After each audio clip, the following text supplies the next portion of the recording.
महाराष्ट्राने केले Davos forum मध्ये 6 लाख कोटींच्या गुंतवणुकीचे सामंजस्य करार. महाराष्ट्रात होणार 92,235 रोजगाराच्या संधी निर्माण. महाराष्ट्रात गुंतवणुकीसाठी केले निमंत्रित दाओस फोरम मध्ये महत्वाचे करार. सिस्को, JSW, सीएट आणि अन्य कंपन्यांशी महाराष्ट्राने केले औद्योगिक आणि तंत्रज्ञान क्षेत्रातील ऐतिहासिक करार. पुण्यात ब्लू एनर्जी मोटर्स आणि इसारची 11,500 कोटींची गुंतवणुकीची घोषणा. तर टोनी ब्लेअर यांच्याशी फडणवीसांची ऊर्जा आणि सार्वजनिक वाहतूक सुधारण्यावर चर्चा. टाटा समूह 30,000 कोटींची गुंतवणूक करणार. दाओस मंचावर महाराष्ट्राचा औद्योगिक उत्थानाचा नवा अध्याय रचला गेला. महाराष्ट्रात पुन्हा राजकीय भूकंप. दाओसमधून उदय सामंतांचा मोठा दावा.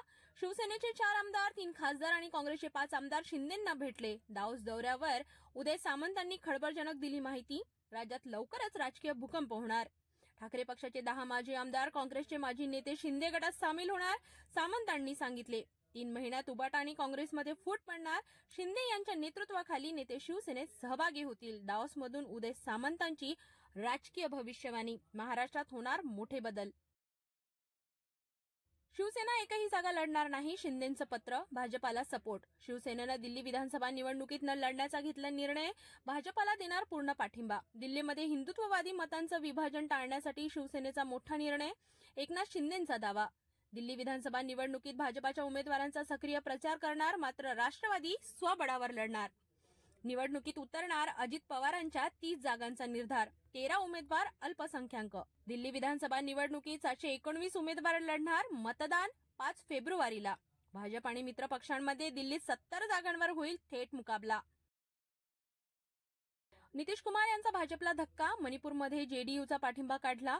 मणिपूरमधील हिंसाचारामुळे जेडीयूचा भाजप सरकारला असलेला पाठिंबा काढण्याचा निर्णय. विरोधकांमध्ये चिंता. मणिपूरमधील 2 वर्षांच्या संघर्षानंतर जेडीयूने दिला भाजपला मोठा धक्का. जेडीयूचा एकमात्र आमदार आता विरोधी बाकांवर.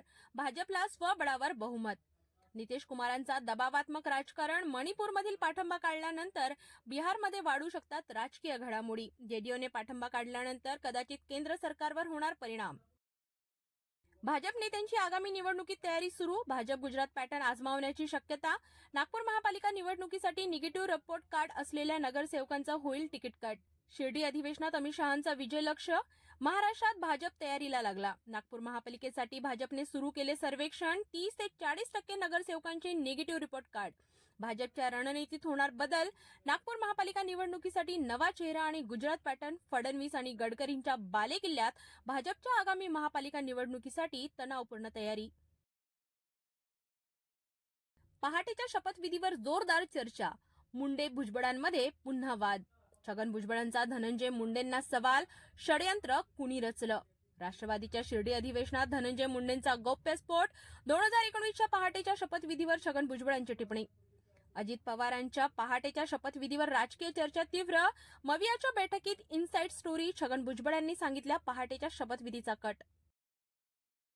बच्चू कडूंचा मोठा दावा. शरद पवार आणि उद्धव ठाकरे केंद्र सरकारमध्ये सहभागी होऊ शकतात. केंद्रात मोठ्या घडामोडी होणार. नितीश आणि चंद्रबाबूंची भाजपला मदत मिळणार. कडूंचा इशारा. एकनाथ शिंदे आणि अजित पवारांची गरज भाजपासाठी संपली. मोगल नीती सुरू आहे. बच्चू कडूंचा आरोप. 1 रुपयात विमा योजना बंद करण्याचा निर्णय आणि कृषी मंत्रींची भ्रष्टाचारावर टिप्पणी. बच्चू कडूंचा भाजपावर निशाणा. मुख्यमंत्री लाडकी बहीण योजनेवरील फेरतपासणी. महिला संभ्रमात. अपात्र महिलांचा लाभ परत घेतला जाणार नाही. अदिती तटकरेंचे स्पष्टीकरण. संजय गांधी निराधार योजनेप्रमाणे लाडकी बहीण योजनेचे मूल्यांकन. अदिती तटकरेंची माहिती. अपात्र महिलांकडून पैसे परत घेतलेले नाहीत. अदिती तटकरेंचा खुलासा.